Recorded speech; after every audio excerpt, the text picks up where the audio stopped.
Jamais sans la grâce, une dévotion matinale qui vous connecte à la pensée de Dieu et vous donne la provision du ciel au quotidien. Bonjour chers amis, chers internautes, chers téléspectateurs, nouvelle journée, nouvelle provision. Bienvenue dans cette quatrième dévotion de cette semaine. N'hésitez pas à liker ces dévotions, à les partager aussi. Et si vous avez un sujet de prière ou quelque chose que vous voulez juste partager avec nous, vous pouvez aussi nous contacter, nous écrire sur notre numéro plus 33 603 96 99 72. Que Dieu vous bénisse, Père. Merci pour cette famille. Merci pour le corps de Christ. Merci pour cette famille que tu nous as donnée. L'Esprit de Dieu qui nous unit, qui fait de nous un seul peuple, une seule famille. Béni sois-tu, Jésus. Amen. Alors, chers amis, chers internautes, nous revenons sur notre passage, Jérémie chapitre 31, le verset 3. De loin, l'Éternel se montre à moi. Je t'aime d'un amour éternel. C'est pourquoi je te conserve ma bonté. Belle promesse, belle parole, n'est-ce pas? Comme on le disait hier, ce n'est pas que du Photoshop. Cet amour a traversé les âges. Cet amour a été ensanglanté. Cet amour est passé par la croix, par les fournaises. Cet amour a connu tellement de choses, de privations, existant sous la forme de Dieu. Qu'est-ce qui se passe? Jésus-Christ s'est dépouillé lui-même. Ce n'est pas quelqu'un qui l'a dépouillé, mais il s'est dépouillé lui-même pour prendre la forme d'un serviteur. Pourquoi? Parce qu'il nous a tant aimés. Il nous a tant aimés. Il a parlé comme nous. Il a été tenté en toutes choses comme nous. Mais il n'a jamais commis de péché. C'est un amour constant. C'est un amour constant. C'est un amour qui ne change pas. C'est un amour qui ne varie pas selon votre humeur. Ça ne varie pas. Ça ne varie pas selon le temps. Non, c'est un amour constant, égal à lui-même. Je trouve ça vraiment beau alors que nous sommes dans un monde changeant. C'est extraordinaire de voir que la seule chose qui peut nous rassurer, la seule chose qui peut nous garantir une sécurité éternelle, c'est ce qui ne change pas, l'immuable. Dieu ne change pas. Son amour ne change pas. Vous savez, ce qui fait la particularité de l'amour du Père, ce qui fait la particularité de l'amour de Dieu, c'est le divin qui cohabite avec l'humain. Hier, on a parlé aussi de l'amour avec les hommes, n'est-ce pas? Mais la particularité de l'amour de Dieu, c'est le divin qui cohabite avec l'humain. Le céleste qui fait la cour au terrestre.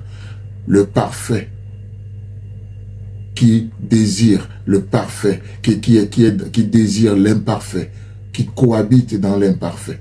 Ce qui le rend plus que parfait, n'est-ce pas? Et c'est ça, au fait, le corps de Christ. C'est ça, les enfants de Dieu que nous sommes. C'est ça, le parfait qui cohabite avec l'imparfait.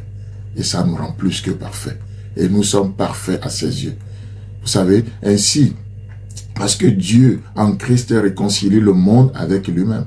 Et nous avons accès à cet amour. Nous devenons réservoir de son amour. Alors, la terre devient le reflet du ciel.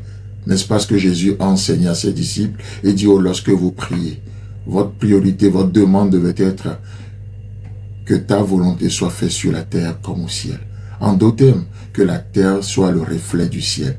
Que la terre soit le reflet du ciel. Aujourd'hui, je veux que ma vie de couple soit le reflet de l'unité de la Trinité. L'unité qui existe dans la Trinité, la vie de couple est appelée à le révéler. La sagesse qui existe en Dieu, la sagesse variée de Dieu, est incarnée aujourd'hui par le corps de Christ sur la terre. L'Église de Jésus-Christ. L'acceptation qui est en Dieu est portée aujourd'hui, incarnée par l'Église. Et la terre devient le reflet du ciel.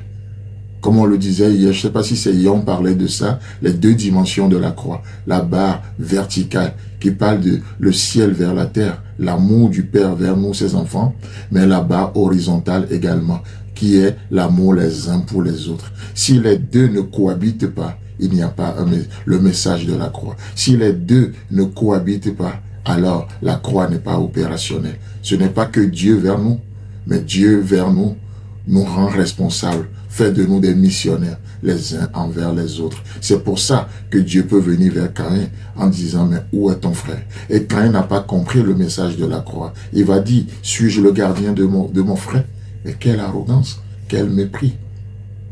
Mais aujourd'hui, Dieu nous a tant aimés Il fait de nous les réservoirs de cet amour et il nous demande de le déverser encore aujourd'hui. Que la terre soit le reflet du ciel. C'est ça la particularité de l'amour du Père. Chers amis, chers internautes, que Dieu vous bénisse et Dieu voulant, on se retrouve demain. Si vous avez aimé cette émission, parlez-en à vos amis. Parlez-leur du message de la grâce et de ce qu'il fait dans vos vies. Pour un sujet de prière, une question ou pour devenir partenaire, contactez-nous au 00229 94 75 80 20. Que Dieu vous bénisse et à la prochaine. En attendant, pensez avec Dieu.